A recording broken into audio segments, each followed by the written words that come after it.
This is Orson Welles, speaking from London.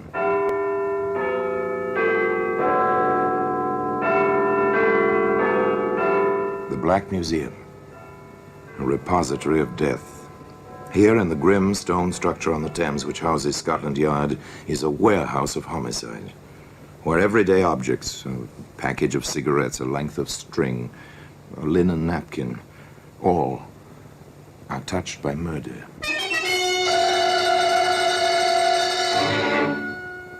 There's a Gladstone bag. It's a familiar object. Every railroad train carries several, inevitably useful, compact, and expandable. They always hold more than they seem. Perfect for vacations. Perfect also for... If you look inside, Inspector, just pry the two halves apart at one end, as I did. Yes, I see. Odd objects to have in a valise. Not if one had every intention of disposing of them, Inspector.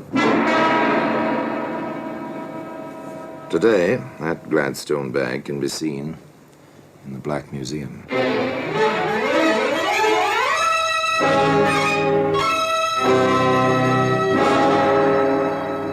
From the annals of the Criminal Investigation Department of the London Police, we bring you the dramatic stories of the crimes recorded by the objects in Scotland Yard's Gallery of Death, the Black Museum.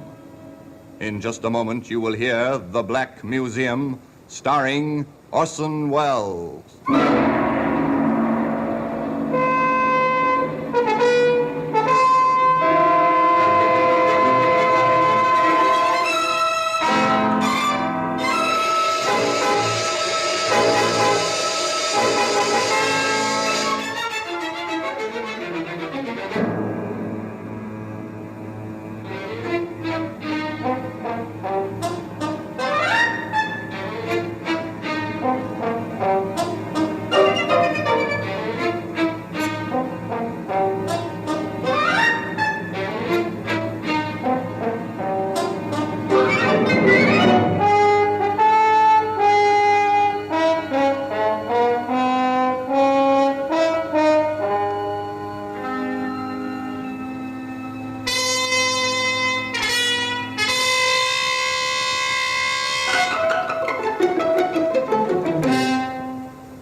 Now, The Black Museum, starring Orson Welles.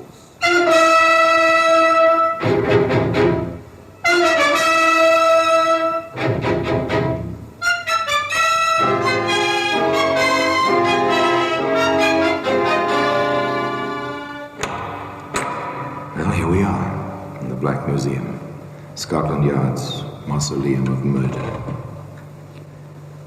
There are times, as I open this door, that I feel the old familiar inscription should be carved on the lintel. Abandon hope, all ye who enter here. Yes, abandon hope of peaceful, quiet, dreamless sleep, for within this room is almost every instrument which ever has been used for the commission of the foul deed called murder. Yes, here lies death. No doubt about it. You feel it in the dull, oppressive atmosphere. You see it first marked calmly on the neatly lettered cards. So-and-so died by this instrument at the hands of so-and-so, dated, and so forth. Your glance passes to the thing itself. You almost feel the blood. Here's a camera. Ordinary tourist snapshot-taking camera. Yet within the blackness of this box, the film registered two faces. A third person saw a print. And from that recognition, 3 people died, one by a hangman's rope. Here's a briar pipe, well smoked, thoroughly discolored, a pleasure to a pipe smoker, but no pleasure to the man who inhaled hydrocyanic gas with his tobacco, nor to the killer, trapped by the pipe itself. Here we are, the Gladstone bag. Piece of luggage for a man. It looks so commonplace, so much as if it belonged to a traveling salesman, not to Jim Hudson. Of course, in a way, Jim was a traveling salesman. He certainly had a sales talk, and he was quite successful at it. Sally, I've never seen you looking lovelier. Oh, Jimmy, you always do that. Do what, sweetheart? Say things like that, just when I want to pick a fight with you. That's one of the reasons I love you so much, despite your wife and everything else. Everything else? That's what I wanted to fight with you about. Well, we just can't go on like this, Jimmy, darling. Why not? We're as happy as circumstances. Don't you see, Jimmy?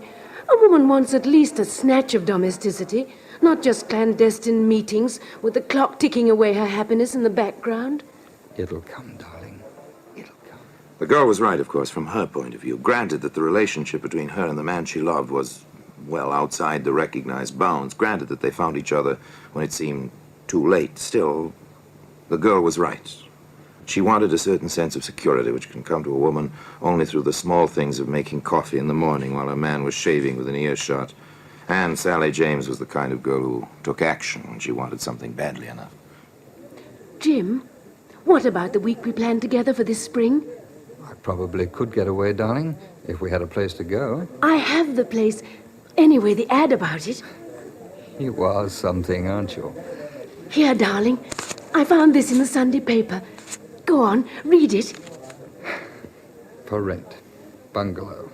The beaches. Pevensey Bay, Eastbourne. Reasonable by the week. You've got your heart set on this, haven't you, sweet? Can we do it? The week of April 12th. All right? All right.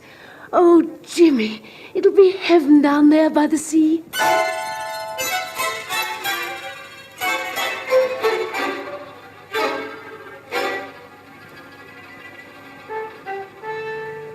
Heaven by the sea. Poor girl, one of those human beings who believes with all her heart that dreams can become reality. Perhaps it was just as well that Sally didn't see her Jim some 2 evenings later in a quiet little restaurant not more than 3 blocks from the place she'd given Jim her precious clipping. Rhoda, my darling, I've never seen you looking lovelier. Oh, come off it, Jimmy. That kind of romancing just isn't in my style. You're a woman, aren't you? Well, you ought to know, Jimmy boy. And how? Thanks. Look, Rhoda, I've taken a cottage at Pevensey Bay. Oh, how inconvenient to have to travel all that distance. Not for weekends, it isn't.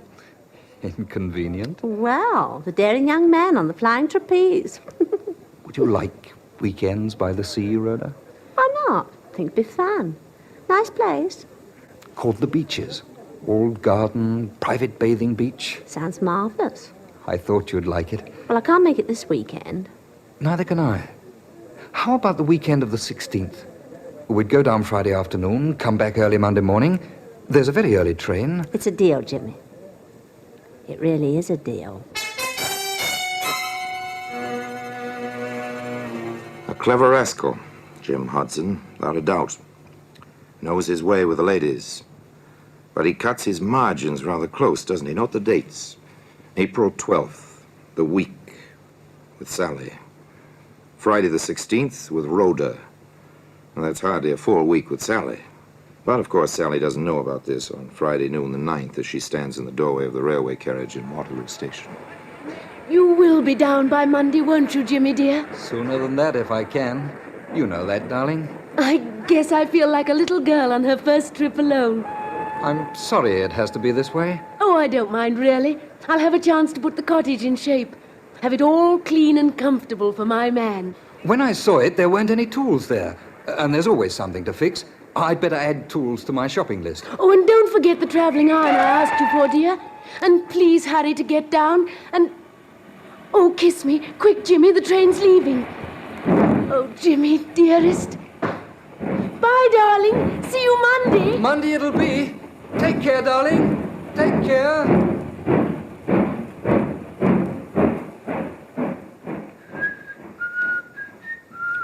Watch him as he walks up the platform.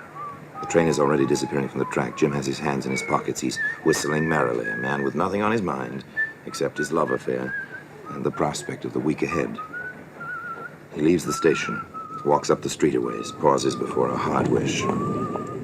What was it he added to his shopping list? Oh, yes, tools. He enters the shop. May I assist you, sir? Yes, I think you can. What do you wish? You've got some fine-looking knives in the window. May I see them? Any particular blade size, sir? I think, yes, the 10-inch carver will be about right. Very well, sir. There we are, sir. Best Sheffield steel, hollow ground, razor sharp, and guaranteed to hold temper. It will take very little honing to keep the head, sir. Very efficient looking. Do you prefer the bone or the plastic handle? Bone, I think. Very good, sir. Is there anything else? I think, yes, a small cross-cut saw. Small, about 18 inches. Perfect. Excellent quality, as you can hear. Good. Would you wrap them, please? Then that will be 6 and 4, sir. I'll just make up the slip. You'll have your package in a moment.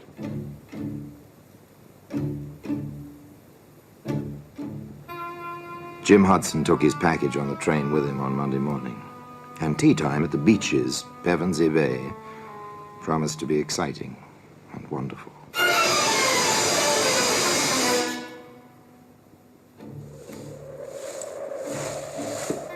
Isn't this wonderful, Jimmy? I discovered the path to the top of the cliff on Sunday. Oh, Jimmy, it's paradise. It is a nice view. And so alone, so private. This is our private view, darling. It's like a honeymoon. You are a sweet little thing, Sally. Very sweet. I know. When you call me sweet, you think of me as a child. But I love you as a woman, Jimmy. I know. Shall we go back now? It looks like it may kick up a storm. If you want to, darling. Whatever you want. Whatever he wants, Sally. But does he know what he wants, this man with a wife in London, you at the beaches, and still a third woman waiting to join him just 4 days from now? It's too bad the beach isn't sand. Oh, I don't know. Shale isn't bad. Funny about this place. Funny? How, darling? Do you remember the Doris Clark case? Who was she? She's the reason the beaches was available. I don't understand. She lived here. 2 men she knew came down. She was beaten, buried alive in the shale. The men hung. How horrible. They made a lot of mistakes, so they mightn't have been caught. People shy away from a house with that kind of a story. I don't care. We'll change its reputation then, with our love. Let's go inside, dear. It's getting chilly with the sun gone and the storm coming up. The storm came, the rain pounded on the roof, the wind lashed at the ceiling, and within the cottage called the Beaches, all was snug and warm. I love a fire in a fireplace. Don't you, Jimmy, darling? Yes, I suppose I do. Oh, Jim. Am I being too sticky? Sentimental? A trifle. What's wrong, Jimmy? You've been, well, far away today. Sally, let's face it. Things like this never go on for long. Jim! Jimmy, I don't believe you said that. I did say it. I mean it. Then why did you bring me down here? It was your idea. I went along with it, hoping we could work something out. Work it out? It's past that. You never loved me. Stop crying. I can't stand crying. I ruined my life for you. Now you want to just forget about me. Stop it! Grow up. You can't be infantile forever. You want your cake and to have it too. You want your wife and other women. You won't. I won't let you. Stop it, Sally! I told you to stop it! Jim, no. No, I didn't mean it. I'll do whatever you want. I'll go away and never see you again. Jim, don't touch me. Jim, please. Jim. Jimmy.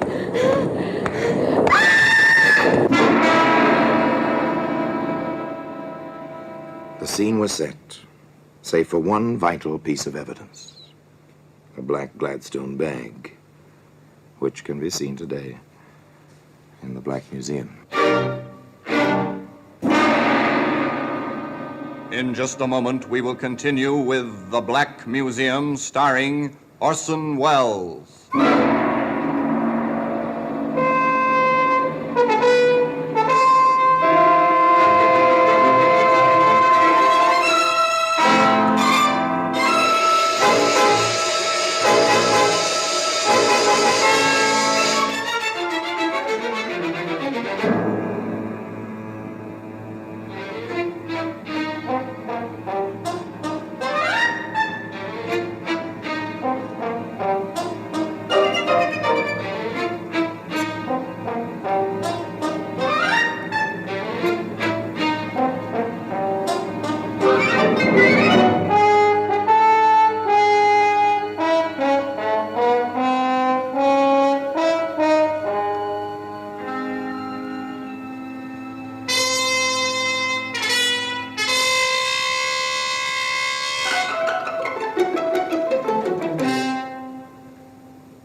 And now we continue with The Black Museum, starring Orson Welles.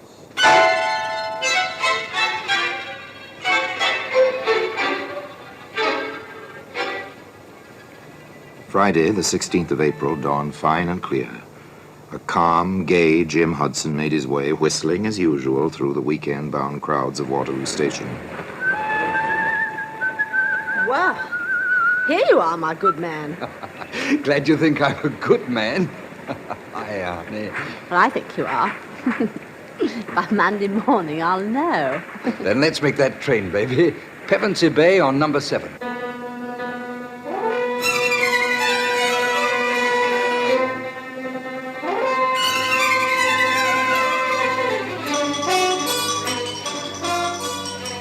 The train to Pevensey Bay was none too fast for Jim and Rhoda. It was a fine spring day. It was a beautiful spring evening. Moonlight made the rollers on the beach gleam with a lovely phosphorescence. On the porch of the cottage, known as the Beeches. Know something, Jimmy boy? I know lots of things, old girl. What, for instance? Oh, this. If I were the romantic type, this place would make me go, oh, gooey. But you're not? No, I'm not. All your misconceptions of women notwithstanding. Then you want to waste all this moonlight and romance? Oh, come, darling. If you must whisper sweet nothings, come and whisper them. Why not out here? Because I don't feel comfortable on the shale. Come along now.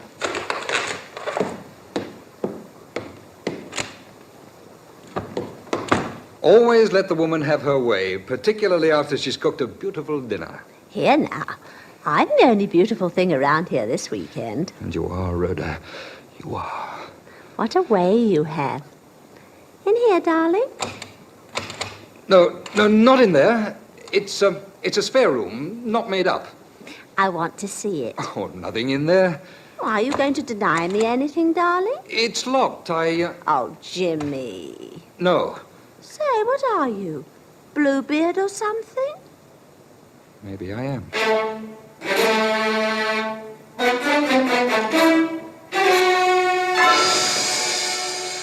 The door stayed locked. The weekend at Pevensey Bay was quite successful.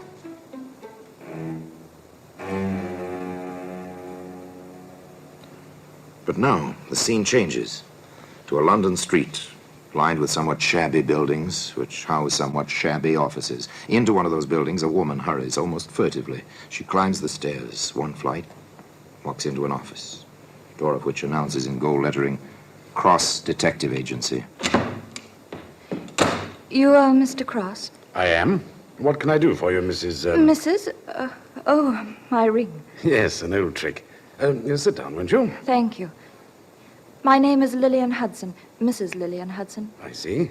Well, how can I help you? I want some information on my husband, James Hudson. Go on, please. I saw your advertisement. Were you formerly with Scotland Yard? I was. Advancement seems slow. I'm working for myself now. Yes. Well, I have reason to believe that my husband has been, well, seeing other women. And you want me to get the evidence? I think so. A divorce action? Perhaps it depends on the results. And you want to stay in the background? For the present. Oh, have you anything on which I can start? An address? A lead of any kind? I have this. A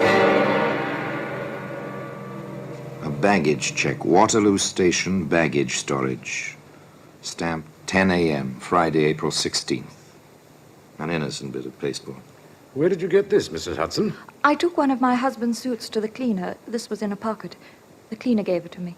Oh, and why should this mean anything? Because Jim, my husband, was away the entire week of the 12th until the morning of the 19th. It came to me, if he had told the truth, how could he have checked something at Waterloo on the 16th if he were out of town all that week? An interesting observation, Mrs. Hudson. Well, suppose I go over to Waterloo Station and pick up whatever was checked there. Oh, and sorry to mention this, but it is customary to have a retainer, you know. Private Detective Cross, once of Scotland Yard, went on over to Waterloo Station and presented the baggage check. A short while later, he arrived in the office of Inspector Henley at the Yard.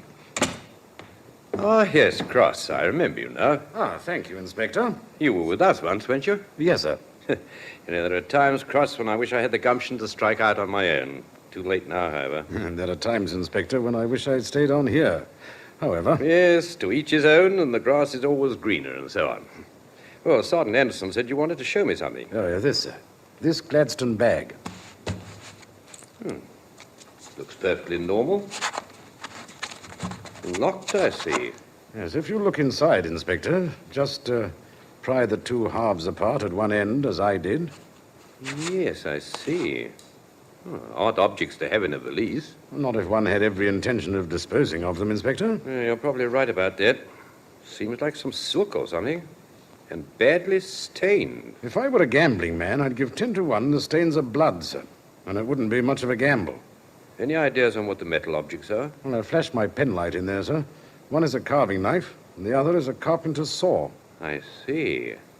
How did you come into possession of this bag, Cross? Mrs. Hudson found the check for it in her husband's pocket.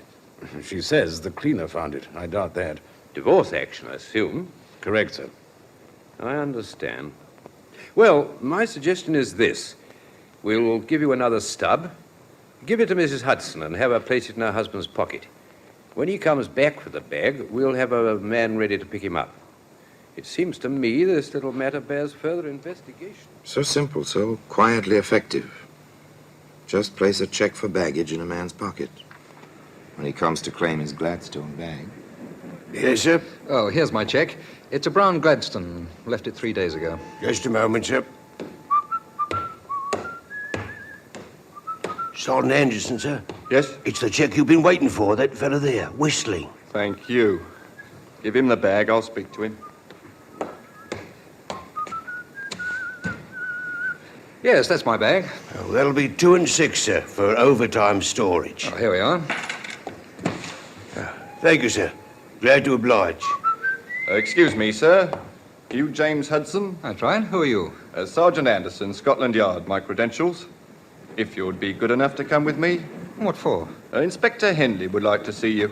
He's waiting at the police station just a block or two from the station here. Well, I've got my bag here. Couldn't it wait tomorrow, or...? That's all right, Mr. Hudson. I'll carry your bag.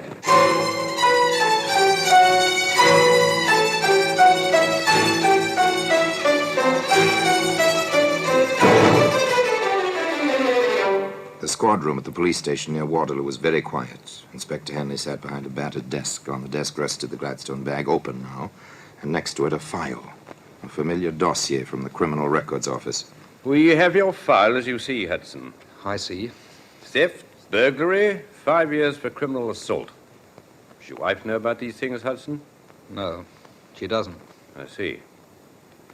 Hudson, how do you account for the contents of this bag?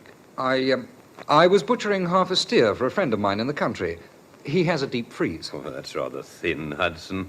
Did you wear a silk dress size 10 to butcher the steer in? It was his wife's. I'm having it cleaned at a special place I know of. Yes, yes, of course. Better try again, Hudson. There was no answer. There were no further questions. Inspector Henley knew his man. Time ticked away. The clock was quite loud. For an hour it ticked in the silence. Finally, the perspiration beginning to bead his forehead. Jim Hudson began to talk. All right, Inspector. I'll tell you. I guess I lost my head when she flew at me. Oh, size 10 and she flew at you, Hudson. I told her we were through, that I was going back to my wife. She heaved the coal scuttle. Then it was at the beaches at Pevensey Bay on April 13th, sir. She grabbed the poker. I defended myself. We had a devil of a struggle. She fell, struck her head on the andiron. She was dead. I must have gone completely crazy. I went into town, but that knife and the saw, I was afraid to tell anyone. I mean, my record and... He said in this bedroom, Sergeant. I've got something here, Inspector. In this biscuit tin. Yes, you have. Neat packing job, I must say. Not much left of the poor girl, is there? I want a check of every hardware store in the neighborhood where Hudson lives. Oh, yes, near the railway station.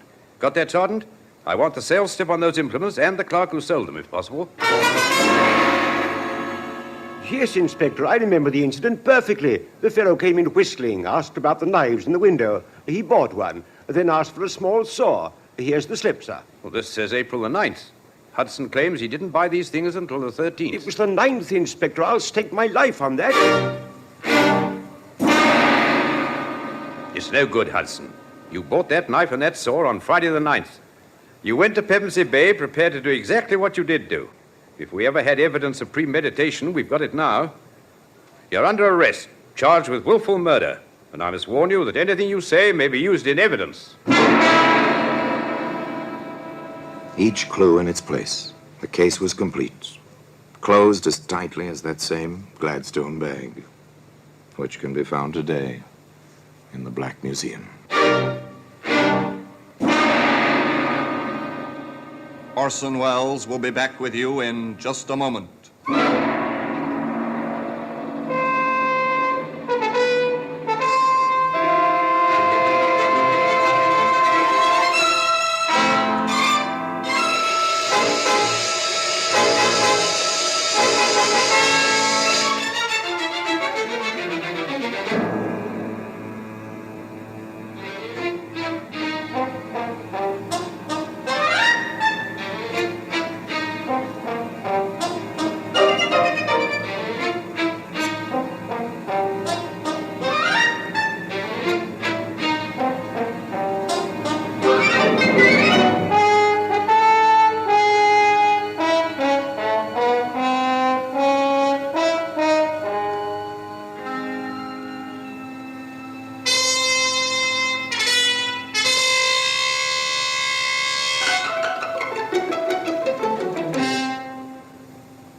Now here in person is Orson Welles. There was no question about it. Jim Hudson, despite his claim, the usual claim of accidental death, was convicted of homicide and sentenced to the brief but final walk at 8 o'clock one winter morning. On the scaffold, his feet bound, the white hood already in its place over his head, the rope with its knot of 13 coils around his neck, Jim Hudson lunged forward, trying to escape the trap. The executioner pulled the lever, the trap fell. Jim was pulled backward, striking his head against the wooden flooring. He may have died before the rope had its customary effect. However, the Gladstone bag is still to be found in its customary place in Scotland Yard, in the Black Museum. Till we meet again next time, in the same place, and I tell you another story about the Black Museum, I remain, as always, obediently yours.